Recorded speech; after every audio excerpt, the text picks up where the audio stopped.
It's 7:30, and as you can see, Jane Pauley continues on vacation. Heidi Shulman has joined Gene Shalit and me. Willard Scott's away in Boston. We'll get to him momentarily. The big Broadway musical that won the Tony Award this year for the best musical is called Nine. It has a wonderful cast, and we'll have many members of that cast in this half hour. Let's turn our attention now to the news, and once again go to Washington. Join Chris. Chris? Brian, one of President Reagan's top advisors denies that Alexander Haig was forced out as Secretary of State. Chief of Staff James Baker, appearing here just moments ago, said that Haig resigned and was not pushed out. Baker also defended President Reagan's news conference statement that the American public doesn't need to know details of Haig's departure. You don't make public private conversations between the president and cabinet officers, Baker said. The White House Chief of Staff also said that there would be no change in U.S. foreign policy because of Haig's resignation. At last night's news conference, President Reagan said that as far as he's concerned, the case of Labor Secretary Raymond Donovan is now closed. All the allegations that were brought, the many, many allegations, and he asked for a special investigator or a prosecutor. He asked to appear before a grand jury. The grand jury found nothing that caused them any concern or to take any action. The prosecutor has brought in a report of 1,000 pages and has found there is no substantiation for any of the allegations. This morning, the nation's index of leading economic indicators rose 0.3% in May. It was the third consecutive monthly rise, indicating the recession may have bottomed out. Volkswagen of America will close its only U.S. plant for 6 weeks beginning July 30th. The auto company says it has too many unsold cars in stock. Volkswagen sales are down nearly 47% from last year.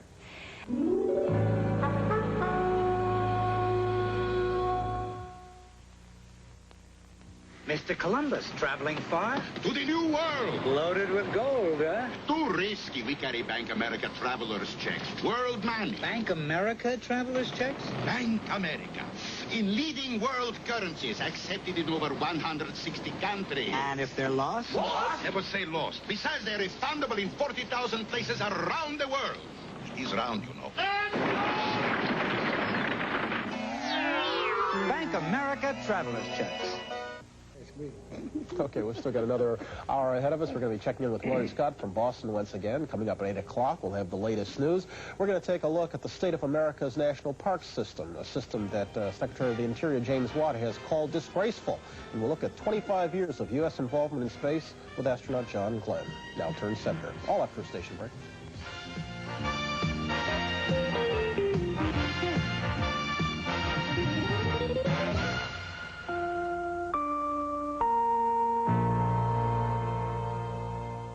Thursday, fame will dazzle your eyes. Fame will touch your heart.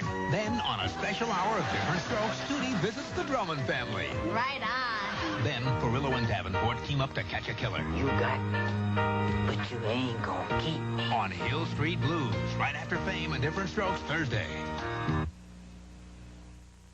Showboat's coming! Showboat's coming with Donald O'Connor at the helm. Come on aboard! Showboat. At the Dorothy Chandler Pavilion, call 460-4411.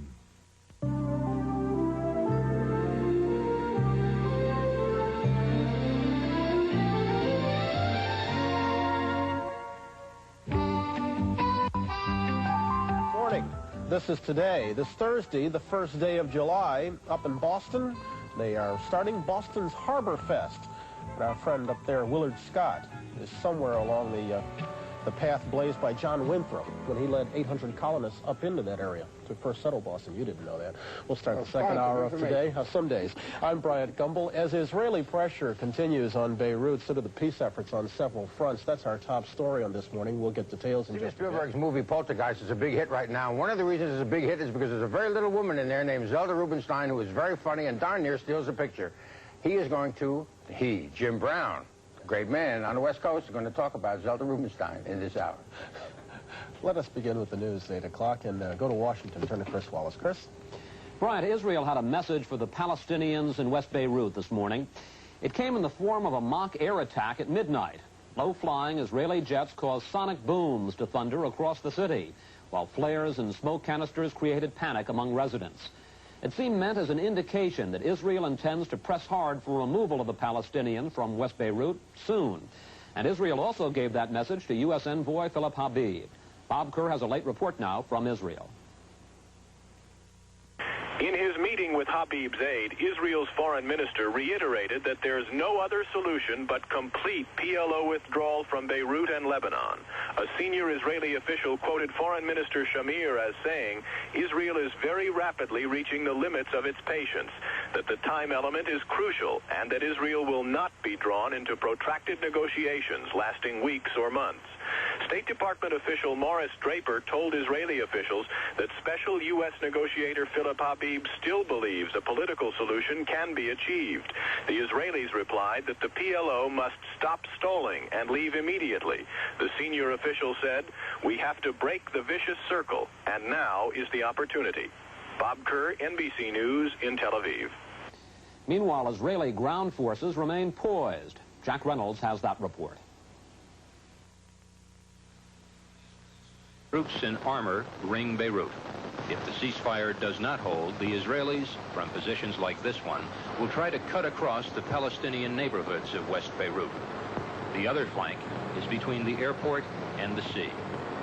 If the Israelis did decide to come in, this beach road that parallels the airport would be one of their main objectives. It would be a difficult one for the Israelis. Palestinians here have rockets and would use the remaining buildings for cover as they tried to knock out the Israeli tanks. They're also digging holes for mines. Jack Reynolds, NBC News, West Beirut. Diplomatic sources in Geneva are saying that the current round of strategic arms talks could lead to a summit conference between President Reagan and Soviet President Brezhnev. One report says the Soviets informally suggested a meeting in Austria in early October. Heidi? General Ronaldo Bignone is being inaugurated as president of Argentina today. He says his aim is to restore civilian rule no later than 1984. In Guatemala, President Rios Montt has imposed martial law in his fight against left-wing guerrillas. He said special courts will be set up to try suspected rebels, and those convicted of subversive acts will be shot immediately. The Supreme Court has drawn a distinction between cases in which a public referendum can bring an end to school busing and those in which busing cannot be struck down. Details from Saul Halpert of KNBC in Los Angeles. On the Pacific Coast, a tale of two cities. Compulsory busing for school desegregation in Los Angeles was struck down by the United States Supreme Court. But the High Court upheld school busing in Seattle, Washington, where the school board had voluntarily established a desegregation plan without a court order. Because of that, we have the opportunity to make changes in effectiveness and efficiency and to make improvements without having a federal judge or someone else standing in the way. In the Los Angeles case, the Supreme Court ruled that a mandatory busing plan went farther than required by the standards of the federal Constitution. The decision upheld a voter-enacted initiative restricting busing. A former school board member, now in Congress, hailed the ruling. In America, the people do control what happens in their government, and that is one of the most important things that can come out of this particular effort. Without question, it is a blow to the efforts to obtain equal educational opportunity for minority youngsters. Desegregation advocates say they will continue their fight in both state and federal courts. Saul Halpert for NBC News, Los Angeles. That's the news at 8:07. Levitt's giant July 4th weekend sale, now through Monday night. You'll find hundreds of remarkable bargains, like this fabulous Simmons quilted comfort bedding. You pick the size you need for only $77. Twin size, full size, queen size, or king size. That's right, any size, mattress or box spring, only $77. Queen and king size sold in sets only. See hundreds of other bargains at Levitt's July 4th weekend sale, now through Monday night.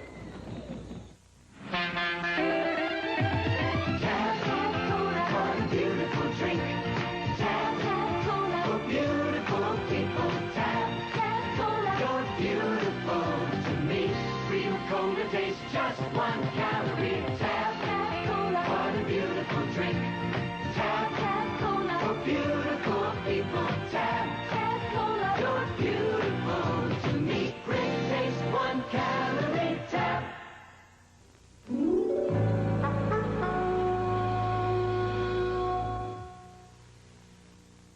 Say, this is Bob Calfed Hope. You know, when I was younger, I didn't trust banks, so I kept my money in my shoes. That's when I got used to high heels. So these days, you should save all the money you can. You never know. It may be valuable again someday. And the people at CalFed are so good at making your money multiply, rabbits, watch them. A high-interest savings account at California Federal Savings may not make you laugh, but it'll make you sleep a lot easier. News Center 4, the 825 report. Now here is Carol Hutchison. Good morning. The struggle to ratify the first Equal Rights Amendment ended at midnight last night, 3 states short. But supporters are saying they're going to start all over, introducing a new Equal Rights Amendment. The plans were laid out in a rally at the Civic Center last night, and Laurel Erickson has more. No one at tonight's rally called the ERA defeat a loss, only a setback in a 134-year-old struggle. Our message tonight to the handful of men who voted no in those state legislatures, to Ronald Reagan and to his collaborators in the Congress and his co-conspirators in the religious fanatics and that right wing, is that human dignity is not a privilege, it is a right. ERA supporters have now targeted their political enemies for defeat in the November election, and several political hopefuls seized the opportunity to gain support. State Senate candidate Tom Hayden and Jane Fonda, presidential hopeful Alan Cranston, and U.S. Senate candidate Jerry Brown, knowing he needs all the votes he can get. And I hope in Washington I can be there to start that process for you immediately. Those at the rally tonight seem reluctant to leave. 10 years of victories and defeats have taught them a lot about the political process and the importance of unity. We are together growing, standing side by side and knowing right from the heart. Actress Jane Fonda told the crowd the fight starts all over again July 14th. That's when the new amendment is to be introduced in Congress. We'll be back with some notes on weather and sports after a quick look at the early stocks.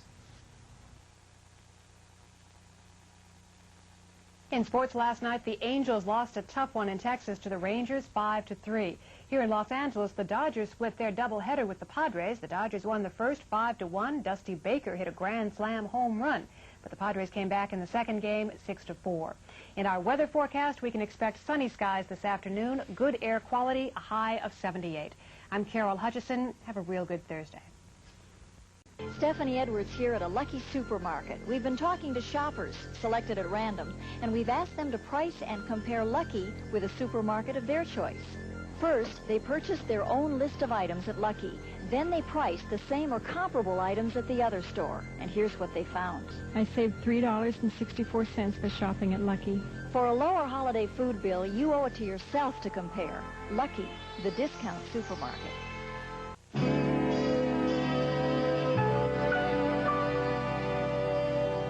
And it's 8:30, along with Gene Shalit and Heidi Shulman. I'm Bryant Gumbel, our final class of the day, final half hour. Pay attention. Okay, Peach. Jim Brown's going to tell us about the story of Zelda Rubinstein. She is a tiny actress with a big talent whose performance in Poltergeist is almost equal to the film's special effects. We'll find out about her. The NAACP, meeting in Boston, has voted to authorize a boycott against the major motion picture studios. The civil rights organization says Hollywood must stop stereotyping blacks and start hiring them.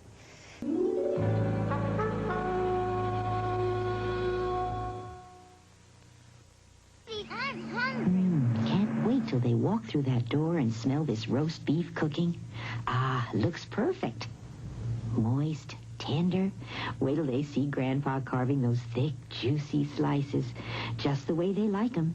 And that end piece, those kids love it. Somehow nothing satisfies like a good beef meal. It's so good to have the family together. I sometimes wish Sunday came 7 days a week. In the new movie Poltergeist, when a typical suburban house becomes a fountainhead of evil, the script calls for a parapsychological cleaning lady. Our man in Hollywood, Jim Brown, takes a look at the very special actress that was chosen for the role. Poltergeist is a word with German origins. Polter meaning noisy, Geist, spirit. Hence a noisy and mischievous ghost. Steven Spielberg, who wrote the original story, then co-wrote the screenplay and co-produced the film, has set his tale in contemporary suburbia. and every childhood fear is tapped as a source of terror. When the mischievous poltergeist gets nasty and the young daughter vanishes inside the house, they're here. There's one more. The experts brought in include a 4'3" lady named Tangina, whose job is to cleanse the house of its evil spirits. Played by actress Zelda Rubinstein, her performance nearly equals the film's superb special effects. The one-time medical technician has nothing but praise for Spielberg's decision to use a little person in the role. He also has directly called attention to the fact that a person who is little is very much a complete person. I don't know what hovers over this house, but it was strong enough to punch a hole into this world and take your daughter away from you. Gene, I know you think Zelda Rubinstein's work in Poltergeist is terrific, but you don't share the same affection for the movie. I think the movie's okay. I think it'll scare the arms off of very, very young children. I don't think young children should see it, but I think adults will be amused by it. It's sort of nice. It's not going to scare adults? No. No, adults laugh. Oh, okay. All right, Betty, thank you very much. As we disappear for this day, a big thank you to Heidi Schulman. It has been terrific working with you. Come on back. It's been nice to work with you again, Brian. I've really enjoyed it. Come out and see us in California. As I once did. He will. Yes, you know I will. And Jane will be back with us tomorrow. We'll be in Philadelphia helping that city celebrate its 300th birthday. Big day. Barbara Eden, Rich Little, Joe Early, Cleo Lane. I hope you'll join us. We'll have some fun. For this day, enjoy yourself.